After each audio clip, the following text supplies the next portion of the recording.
You want to understand a man? Look at his mother. I know that sounds like something you'd find on a motivational poster, but I actually mean it. Because the first person who teaches any of us what love looks like, what it feels like to be cared for, what it means to have someone in your corner, no matter what, is usually your mother. And for Fazza, for Sheikh Hamdan, that's Princess Hind bint Maktoum, his mother, the woman who raised him.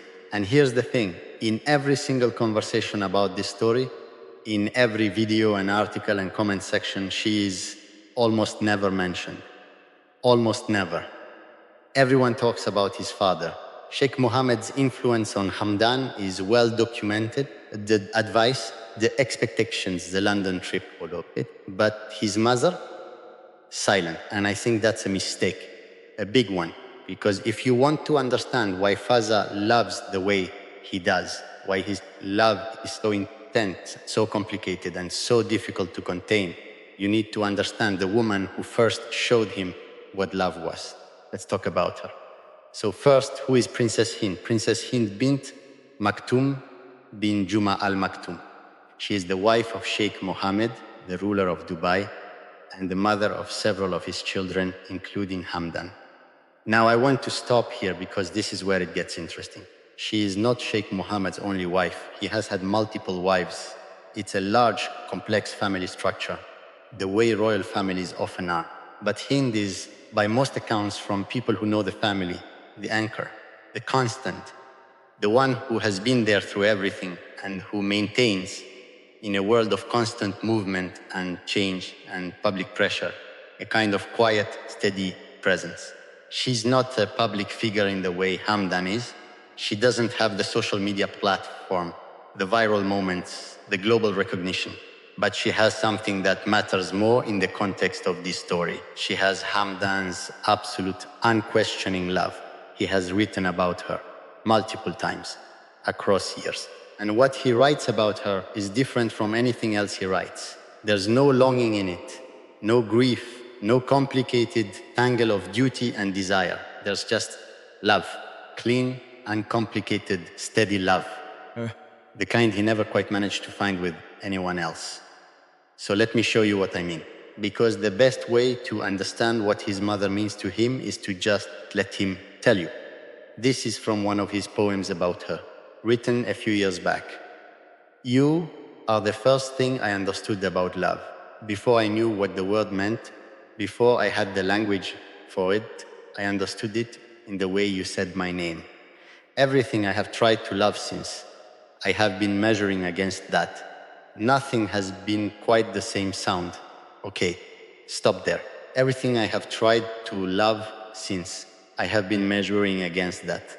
That is one of the most honest things Fazza has ever written. And he's written a lot of honest things. He is telling you directly, clearly, with no poetic ambiguity, that every love in his adult life has been measured against the first love he ever felt. His mother's, and nothing has been quite the same sound. Now, take a second and think about what that means for his marriages. Think about what it means that the man who couldn't fully give himself to either of his wives, the man whose heart was always partially somewhere else, has written in his own words that the standard he's measuring love against is his mother. Not romantic love, not the love between equals who chose each other. The love that exists before you know what love is. That doesn't require anything from you. The love that just is. That's a standard nobody can meet. Not because women aren't capable of great love. Because that kind of love, unconditional, preconditional, just because you exist love, only happens once. So what exactly did she teach him? And I've been sitting with this question for a while, because I think the answer is more complicated than it first appears. On one level, she taught him that love is safe. Think about what it means to grow up with a mother who loves you unconditionally. In a family like Hamdan's, with all the expectations and pressure and public scrutiny, having one relationship that is just constant, just there, just yours, that's enormous. She was his safe place, and safe places shape you. They teach you what love is supposed to feel like. Warm, steady, not requiring you to perform or compete or earn it. But here's the other side of that. Safe places can also make everything else feel unsafe by comparison. When the first love you ever experienced was unconditional, when you grew up with a love that asked nothing of you, that was just there, then conditional love feels strange, off, like something's missing. Romantic love is always conditional to some degree. It requires showing up, choosing, being present, managing the complicated reality of two people with their own histories and needs and expectations, trying to build something together. That's not how his mother loved him.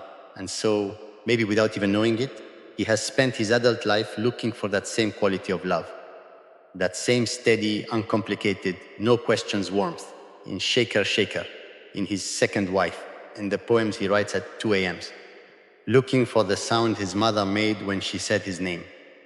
Never quite finding it. Not because it doesn't exist, because that particular sound, that first love, that before language love, it only exists once. Okay, but here's the part I find even more interesting. Yeah.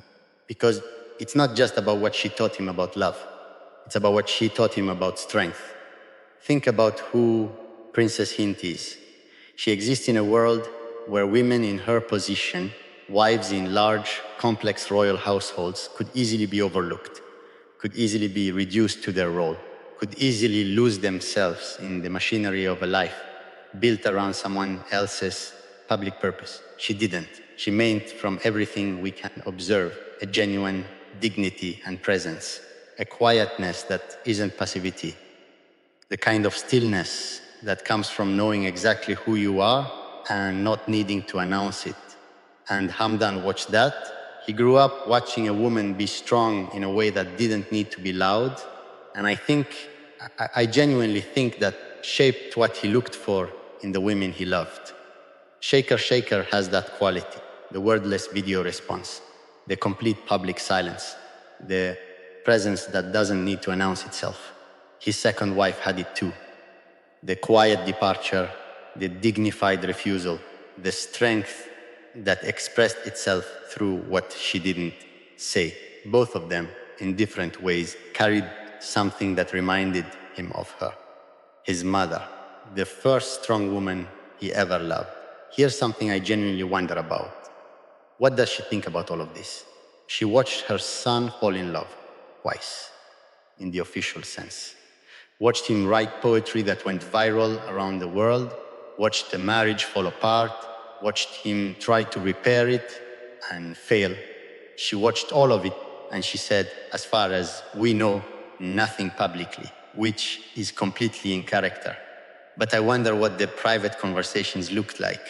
A mother and her son, the person who taught him what love was, watching him struggle over and over to hold on to it. Did she recognize her own influence in his patterns? Did she see in the way he loved, intensely, completely, always slightly beyond reach, something that came from her? I wonder if she knew. I wonder if she understood that the love she gave him, unconditional, unshakable, just there, was the very thing that made it so hard for him to accept anything less. Mothers usually know. That's kind of the thing about them. So does this change how you see Fazza? I think it should, a little. Because, and I've said versions of this across this series, I don't think he's a man who loved carelessly, who was thoughtless with the women in his life, who moved through relationships without feeling the weight of them. I think he loved too much and too specifically.